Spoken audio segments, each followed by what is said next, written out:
Here's our roadmap for today. We'll quickly move through the pathophysiology of hemorrhage, defining types of hemorrhage, diagnosing active bleeding, immediate resuscitation protocols, and finally, damage control resuscitation principles. Section 1. Pathophysiology of hemorrhage, understanding the spiral. We've got to start by establishing exactly what happens in the body during severe, uncontrolled bleeding. So, hemorrhage and shock. They often coexist, but they are absolutely not the same thing. Think about it. If a patient is actively bleeding, the priority is simply to stop that bleeding. They might not even be in shock yet. But on the flip side, if the patient is in shock but no longer bleeding, the priority shifts entirely to normalizing end organ perfusion. The real warning here is this. You treat hemorrhage by arresting the bleed, not by endlessly pouring in fluids. Repeated volume resuscitation of an actively bleeding patient leads straight to physiological exhaustion. The combination of tissue trauma and hypovolemic shock poses a massive, immediate danger. Fully 25% of trauma patients develop acute traumatic coagulopathy, or ATC, literally within minutes of their injury. ATC is characterized by systemic hyperfibrinolysis, low fibrinogen levels, and platelet dysfunction. And if a patient develops this, it's associated with a staggering 4-fold increase in mortality. And this initial ATC can build into something even worse. Trauma-induced coagulopathy, or TIC. It's a deadly downward spiral, and it's actually caused when that initial ATC is further deranged by our own resuscitation efforts. Let's walk through it. Step 1. Our fluid and red blood cell transfusions dilute the existing coagulation factors. Step 2. Hypothermia sets in, because underperfused muscle can't generate heat, which we then make worse by infusing cold fluids.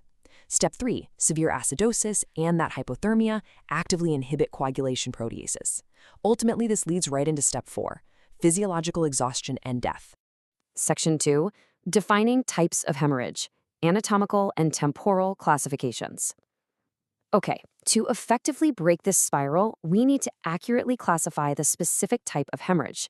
Right off the bat, there's a stark difference between revealed and concealed bleeds. Revealed hemorrhage is obvious. Think external exsanguination or massive hematemesis. But concealed hemorrhage? That must be aggressively suspected and actively investigated. In trauma, this blood hides in the chest, the abdomen, the pelvis, the retroperitoneum, or around long bone fractures. Timing is also everything here. Tracking the onset is vital. Primary hemorrhage is immediate. It's the direct result of the injury. But look at the under 24-hour mark, reactionary hemorrhage. This usually happens when a formed clot gets dislodged because our resuscitation normalizes the patient's blood pressure, or maybe a ligature slips. Then, jumping 7 to 14 days later, we see secondary hemorrhage. This is typically caused by the sloughing of a vessel wall due to infection or pressure necrosis. Now, the crucial distinction we need to make is between surgical and non-surgical hemorrhage. Surgical hemorrhage comes from a direct injury and can be physically fixed with sutures, ligation, or angioembolization. Non-surgical hemorrhage, though, is a completely different beast.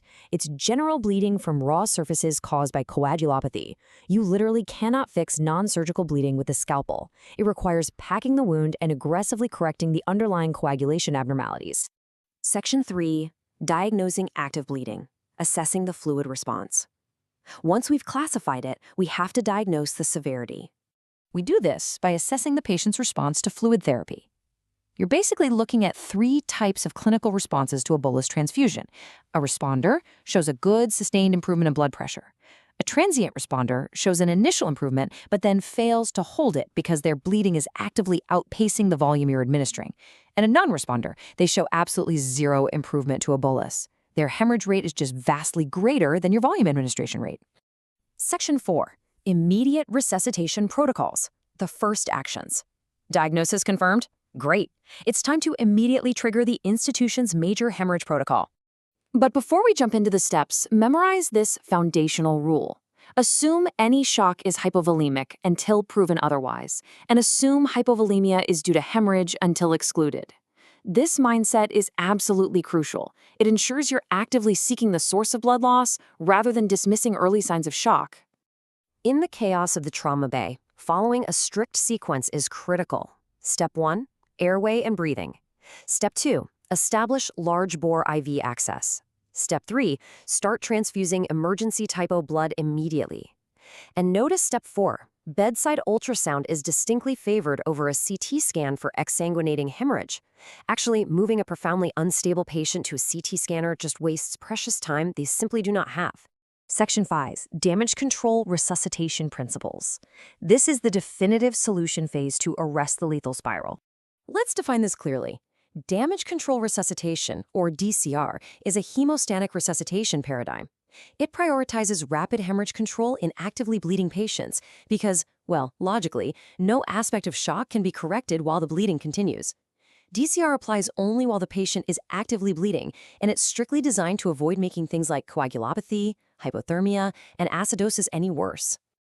So we're going to systematically break down the 4 fundamental principles of the DCR protocol: rapid hemorrhage control, permissive hypotension, avoid dilutional coagulopathy, and treat existing coagulation deficits. Principle A is rapid hemorrhage control. Externally, that means direct pressure or tourniquets. Internally, we're talking damage control surgery. And listen, surgical intervention must be limited to the absolute minimum necessary. Arrest the hemorrhage, control sepsis, and protect from further injury. Nothing else. You do this to avoid additional physiological stress, deliberately delaying definitive repairs until the patient is stable. For Principle B, we utilize permissive hypotension. The target mean arterial pressure is roughly 50 millimeters of mercury. The goal? Simply maintain a palpable central pulse to preserve coronary artery perfusion. By allowing the patient to set their own lower blood pressure, we actually reduce blood loss and avoid the fluid-induced hypothermia that comes with continuous volume resuscitation. Under Principle C, we must completely avoid clear fluids. No crystalloids, no colloids. Instead, we use an exact 1-to-1 ratio of packed red blood cells to plasma. For decades, massive infusions of clear fluids were the standard of care, until we realized it was just washing away the body's ability to clot. By administering blood products in equal volumes like this, we approximate whole blood, preventing dilutional coagulopathy from worsening. Finally, Principle D requires aggressive, targeted correction of the exact coagulation deficits we mapped out earlier. You administer tranexamic acid, or TXA, as soon as possible for hyperfibrinolysis, you give cryoprecipitate for low fibrinogen, and you provide platelet transfusions for platelet dysfunction. You're replacing exactly what the trauma is destroying. This all brings us to a profound clinical challenge.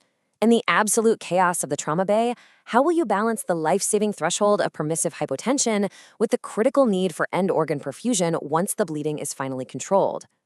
DCR fundamentally changes our approach to trauma resuscitation, from just filling the tank to aggressively managing the body's clotting systems. I hope this explainer has equipped you with the clarity you need for those critical life-or-death moments.